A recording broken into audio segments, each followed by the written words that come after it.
Baik, Assalamualaikum warahmatullahi wabarakatuh. Yang terhormat Bapak Abdul Jamali selaku dosen pengampu mata kuliah manajemen resiko. Di sini saya akan di sini saya Yulida Wahyu Putri Setiani dan rekan saya Aditya Eka Prasetyo dari kelompok 7 golongan C. Saya akan menjelaskan hasil diskusi kami yaitu mengidentifikasi resiko yang ada di UMKM Dimsum Mentageze di Antirogo. Langsung saja saya mulai. Latar belakang yaitu UMKM memiliki peran penting dalam perekonomian Indonesia, salah satunya di sektor kuliner yang telah berkembang yang terus berkembang. Dimsum Mentai Gizi di Jember merupakan contoh UMKM kuliner dengan potensi pasar besar karena mampu memproduksi hingga 80 sampai 100 kilogram per harinya. Dan untuk owner dari Dimsum TGZ ini sendiri yaitu merupakan mahasiswa akhir yang ada mahasiswa akhir di kampus yang ada di Jember dan Dimsum TGZ ini sudah memiliki 3 cabang, salah satunya yaitu berada di kota Bondowoso, Jawa Timur dan sudah memiliki sekitar kurang lebih 20 ini sekitar 20 pekerja.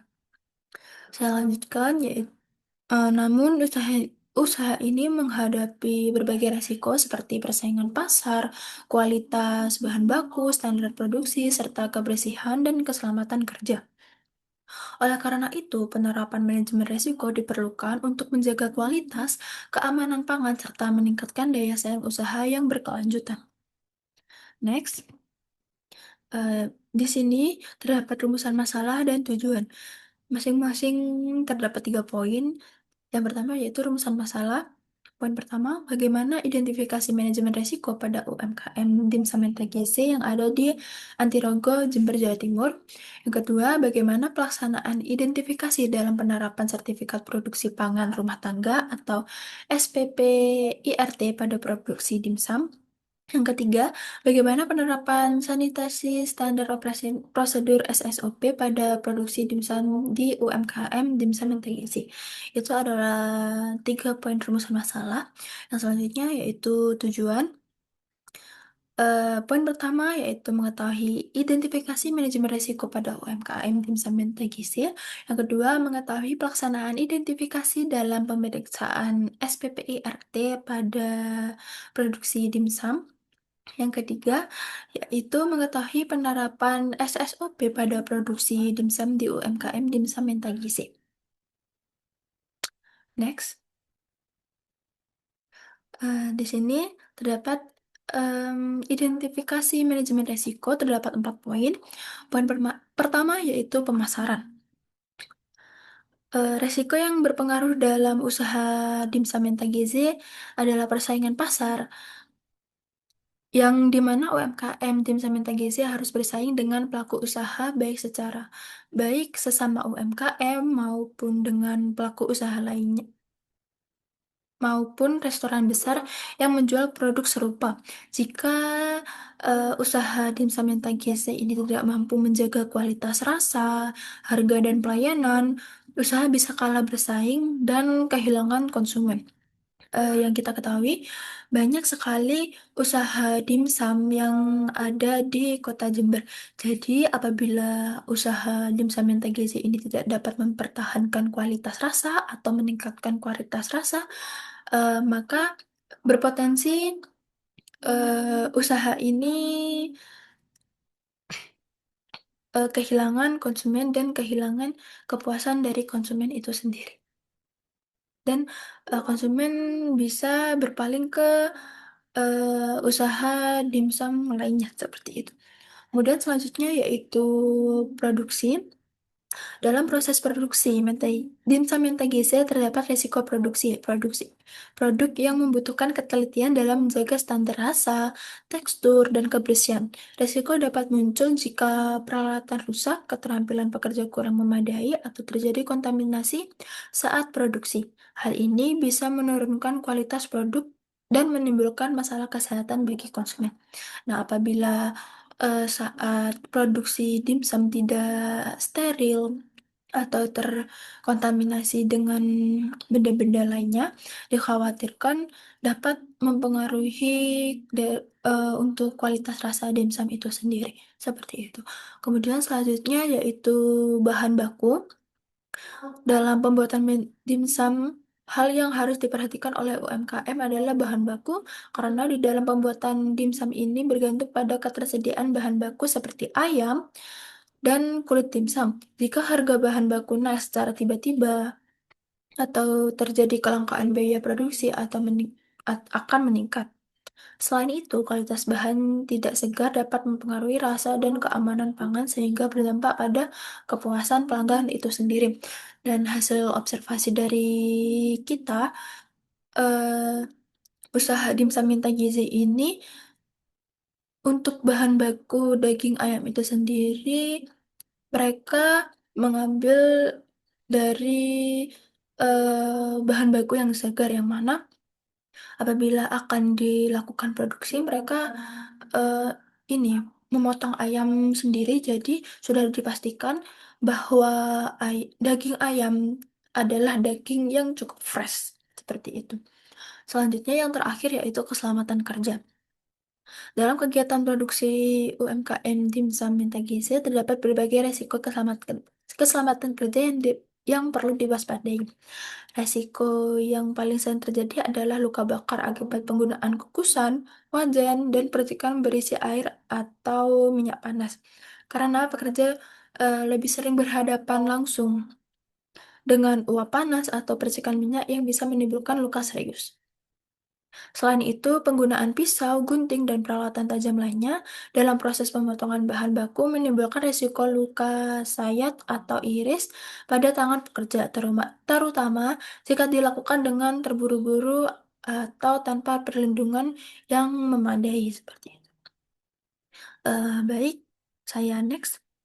Nah, di sini terdapat formulir pemeriksaan sarana produksi pangan industri rumah tangga. eh, untuk kabupaten dan provinsi di sini ada Jember, Jawa Timur untuk nomor PIR.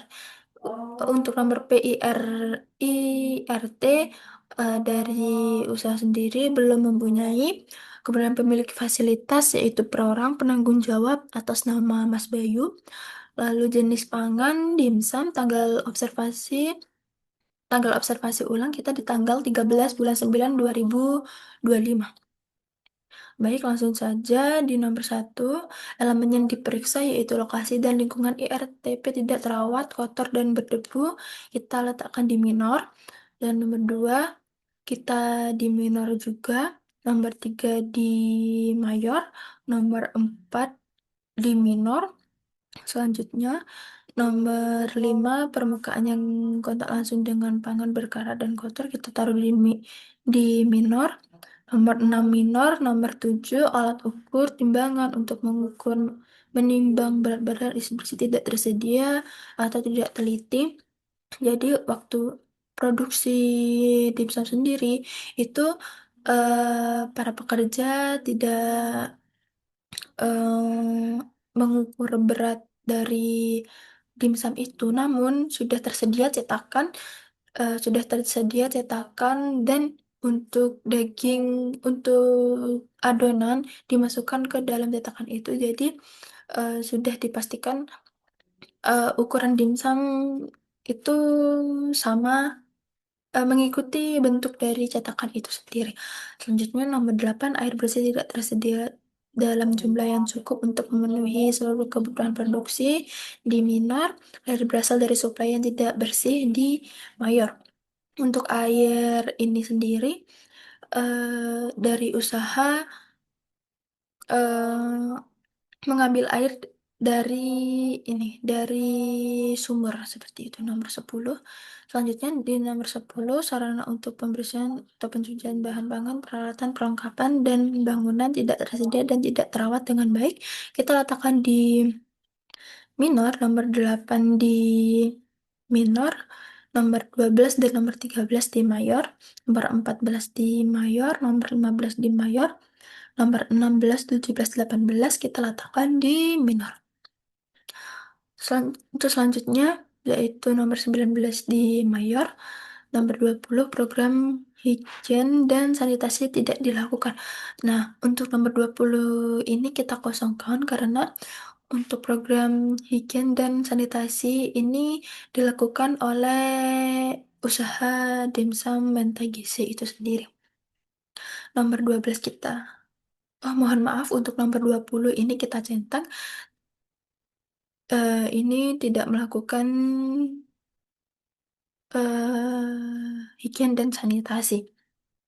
Nomor 21 ini tidak kita centang karena saat observasi kita tidak melihat peliharaan hewan untuk yang berlarut lalang. Dua-dua, yaitu sampah di lingkungan dan di ruang produksi tidak segera dibuang, kita letakkan di minor. Untuk nomor 25 kita di minor, 26 di mayor, 27 minor, 28 dan 29 ini di mayor. Nomor 30 ini kita ini di serius. Nomor 31 kita letakkan di serius. Nomor 32 kita diletakkan di serius juga. Nah, nomor 33 ini RTP tidak melakukan pengawasan internal. Kita kosongi karena apabila owner berada di luar kota atau ada kegiatan lainnya, ada pengawasan secara langsung dari keluarga atau dari eh, pegawai yang diberikan tanggung jawab untuk mengawasi pelaksanaan produksi. Untuk nomor 34, pemilik IRTP tidak melakukan penarikan produk pangan yang tidak aman. Untuk nomor 34 ini kita kosongi karena eh, owner sudah bercerita bahwasanya dahulu pernah terjadi error saat melakukan produksi dan untuk produk yang gagal tidak tidak dipasarkan karena dari owner sendiri menjelaskan bahwa kepuasan pelanggan akan menurun apabila tetap menjual produk yang error tersebut. Seperti itu. Dan untuk nomor 35 kita letakkan di minor, nomor 36 di mayor, nomor 37 ERTP tidak memiliki program pelatihan keamanan pangan untuk karyawan. Nah, untuk nomor 37 sendiri ini kita kosongi karena sebelum sebelum melakukan produksi pasti sudah ada arahan dan untuk pegawai baru sudah pastinya ada pelatihan keamanan pangan untuk karyawan itu sendiri. Dan untuk jumlah ketidaksesuaian di minor terdapat 18, di mayor 12 dan di sekarat di terdapat 3 dan untuk kritis kita tidak ada. Nah, untuk level ERTP yaitu berada di level 1. Mungkin itu saja yang dapat saya jelaskan dan saya sampaikan. Bisa dilanjut kepada rekan saya. Terima kasih. Akan melanjutkan pembahasan dari rekan saya yaitu Yulida Putri mengenai pemeriksaan SSOP. Di sini ada salah satu contoh pemeriksaan SSOP. Untuk poin pertama itu keamanan air dan es atau tidak menggunakan es. Untuk prosedurnya menjaga keamanan air. Menjaga keamanan air, pastikan suplai air aman untuk digunakan. Pastikan menggunakan air minum untuk pelarutan bahan. Kemudian pastikan penggunaan air panas sebaiknya mencukupi. Untuk monitoring pathway Menjaga keamanan air, melakukan pengecekan air yang digunakan dalam proses produksi, apakah air yang berasal dari sumber yang aman dan layak konsumsi. Untuk kemudian koreksi atau tindakan perbaikan yang dilakukan jika ditemukan penyimpangan mutu pada proses monitoring. Untuk poinnya itu menghentikan penggunaan air apabila terdapat penyimpangan mutu atau air berwarna keruh dan berbau. Yang kemudian melakukan pembersihan pada tangki penampungan. Untuk yang poin selanjutnya langsung saya akan jelaskan. Untuk poin yang kedua itu kondisi dan kebersihan permukaan yang kontak dengan bahan pangan.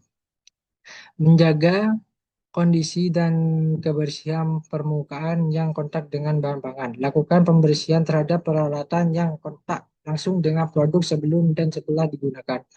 Lakukan juga pembersihan peralatan yang tidak atau kontak langsung dengan produk sebelum dan setelah dipergunakan. Jaga kebersihan lingkungan bangunan. Untuk kemudian menjaga kondisi dan kebersihan permukaan yang kontak dengan bahan pangan.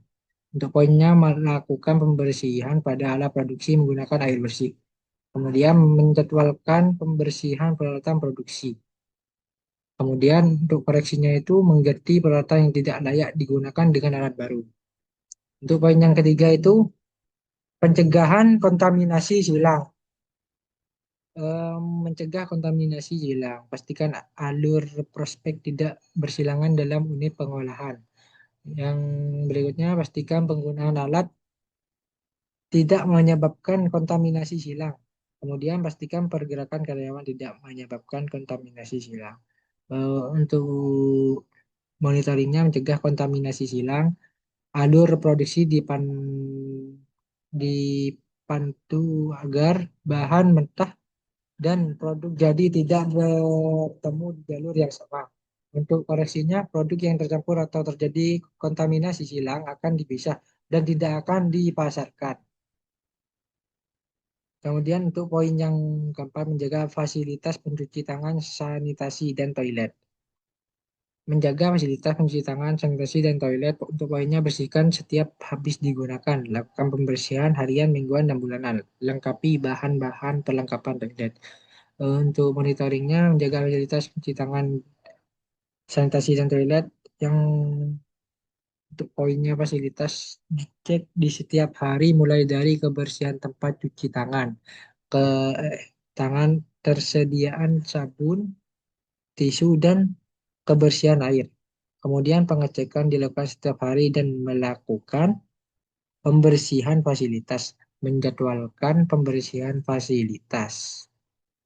Untuk yang koreksi itu langsung membersihkan apabila terdapat kotoran pada fasilitas, menyediakan fasilitas atau sabun cuci tangan atau tisu. Kemudian memperbaiki apabila ada saluran yang rusak. Untuk poin yang kelima itu proteksi dan dari bahan-bahan kontaminasi.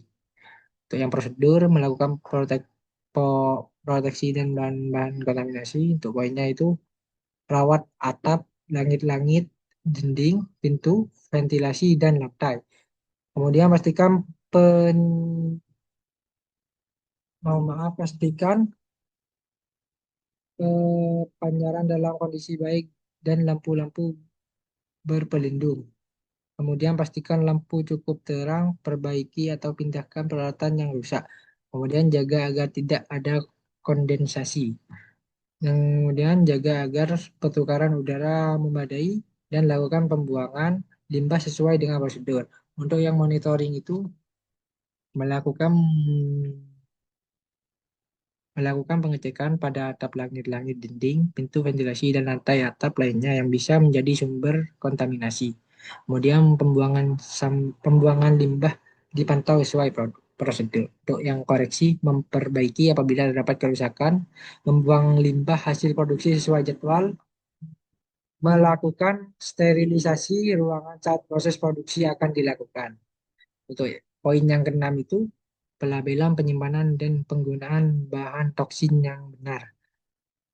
Untuk poinnya, untuk prosedur, untuk poinnya pastikan bahan sanitasi disimpan di tempat yang jauh dari area produksi. Bahan sanitasi diberi label, kemudian baca kemasan bahan sanitasi sebelum digunakan. Untuk yang monitoring, untuk poinnya sendiri memeriksa semua bahan kimia dan dijauhkan dari area produksi maupun bahan produksi. Kemudian menggunakan sesuai aturan sesuai instruksi pada kemasan sebelum bahan tersebut digunakan oleh karyawan. Untuk yang koreksi, memberikan label ulang yang jelas apabila ditemukan bahan kimia tanpa label tersimpan di area dika produksi atau penggunaan tidak sesuai dengan aturan. Menghentikan penggunaan bahan yang berpotensi menimbulkan risiko hingga tindakan perbaikan dilakukan. Untuk poin ketujuh, pengawasan kondisi kesehatan personel yang dapat mengakibatkan kontaminasi. Untuk poinnya, jaga kebersihan personel yang menangani makanan dan proses. Kemudian pastikan personel yang menangani makanan dan proses melakukan tindakan pengawalan untuk mencegah terjadinya kontaminasi pada makanan. Kemudian lakukan kontrol dengan membuat peraturan yang berlaku untuk melarang orang yang berpenyakit masuk ke ruang produksi dan memastikan selalu cuci tangan sebelum menangani makanan. Untuk monitoringnya sendiri, memastikan tidak ada karyawan yang sedang sakit saat produksi. Tidak memperbolehkan karyawan masuk ke ruang produksi apabila dalam keadaan sakit dan tidak bersih. Untuk koreksinya sendiri itu poinnya melarang karyawan yang sedang sakit atau untuk melakukan proses produksi. Kemudian memastikan karyawan menggunakan alat pelindung diri, kemudian memberikan arahan ulang tentang pentingnya menjaga kebersihan di ruang produksi apabila terdapat karyawan yang tidak menjaga kebersihan diri.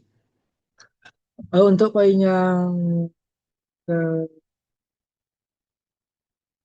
kedelapan itu menghilangkan hama dari unit pengolahan.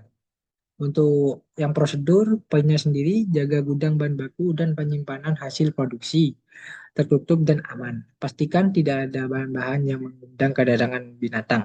Pastikan upaya pencegahan sudah diefektif, tidak efektif dan efisien. Kemudian untuk yang monitoring itu mencatat secara berkala hasil pengawasan dalam laporan pest control, kemudian memastikan atau melakukan pemantauan pada gudang area penyimpanan produk dan ruang produksi. Untuk yang koreksi itu, untuk poin-poinnya membersihkan area yang terkontaminasi oleh hama dan meningkatkan frekuensi sanitasi. Memperkuat tindakan penjagaan agar kejadian serupa tidak terulang. Eh, untuk slide selanjutnya itu adalah bagian kesimpulan. UMKM dimsum Mentex memiliki prospek pasar yang menjanjikan karena produk dimsum semakin diminati masyarakat dari berbagai kalangan. Dengan kapasitas produksi yang cukup besar dan jaringan cabang yang berkembang, usaha ini mampu bersaing di sektor kuliner lokal. Namun, perkembangan tersebut juga dibarengi dengan munculnya berbagai risiko yang perlu dikelola. Hasil identifikasi menunjukkan adanya risiko utama pada aspek pemasaran, produksi, bahan baku, dan keselamatan kerja. Risiko ini dapat menimbulkan dampak negatif terhadap kualitas produk keamanan pangan serta kepuasan konsumen. Selain itu, ditemukan kelemahan dalam penerapan standar kebersihan, sanitasi, dan pengawasan internal yang berpotensi menghambat keberlangsungan usaha. Untuk yang slide selanjutnya adalah bagian saran. UMKM Dimsum Mintax perlu meningkatkan kebersihan dan sanitasi produksi, menjaga kualitas bahan baku, serta melatih karyawan tentang higieni dan keselamatan kerja. Audit internal dan dokumentasi harus dilakukan secara rutin agar standar terjaga. Selain itu, konsistensi rasa, pelayanan, dan promosi digital penting untuk memperkuat daya saing serta menjaga loyalitas konsumen. Untuk slide berikutnya ini adalah bagian dokumentasi. Bisa dilihat di sini. Di sini ada em, produk yang masih setengah jadi. Untuk yang gambar kedua itu merupakan proses pencetakan. Untuk yang ketiga ini adalah produk yang sudah siap dijual atau dipasarkan. Mungkin itu saja presentasi dari kelompok kami. Kurang lebihnya mohon maaf. Assalamualaikum warahmatullahi wabarakatuh.